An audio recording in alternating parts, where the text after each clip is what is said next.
Singapore থেকে একটি জাহাজ আসছিল কলকাতা বন্দরে আসার আগে, যখন diamond Harbour Nurpur jetty cross করছে সেই সময় নূরপুর জেটির পাশ দিয়ে যাওয়ার সময় নূরপুর জেটিতে ধাক্কা মারল। সেই সময়ের ছবি একবার দেখুন।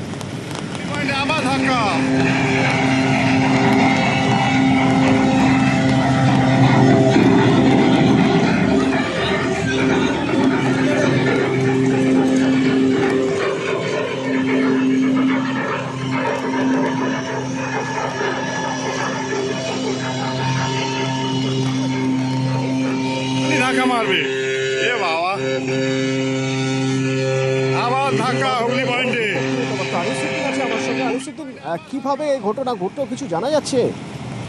একেবারেই দেখো, নিয়ন্ত্রণ হারিয়ে বলা যায় স্থানীয় বাসিন্দারা যেটা জানাচ্ছেন যে নূরপুরে যে জেটিঘাট সংলগ্ন এলাকা রয়েছে সেখানেই কন্টেনার বোঝায় একটি জাহাজ নাওয়াতা ভুম নামের একটি জাহাজ সিঙ্গাপুর থেকে আসছিল এবং কলকাতা পোর্টের উদ্দেশ্যে যাচ্ছিল এবং যে নূরপুর জেটিঘাট সংলগ্ন এলাকা রয়েছে সেই পাড়েই কিন্তু ধাক্কা মারে এবং এর জেরেই কিন্তু রাস্তায় ফাটল দেখা দিয়েছে, এমনটাই স্থানীয় বাসিন্দারা জানাচ্ছেন।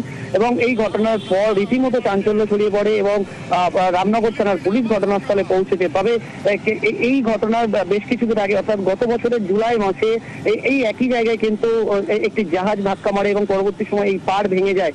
সেই জায়গায় আবার পুনরায় নতুন করে জাহাজ ধাক্কা মারায় রীতিমতো চাঞ্চল্য ছড়িয়েছে এবং ঘটনাস্থলে রামনগর থানার পুলিশ পৌঁছেছে।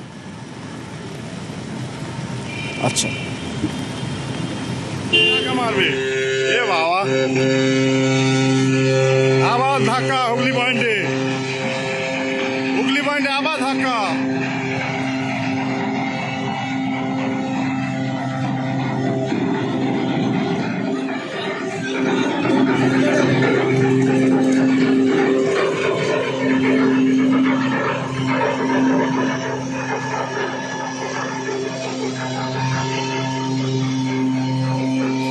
ধাক্কা মারবে।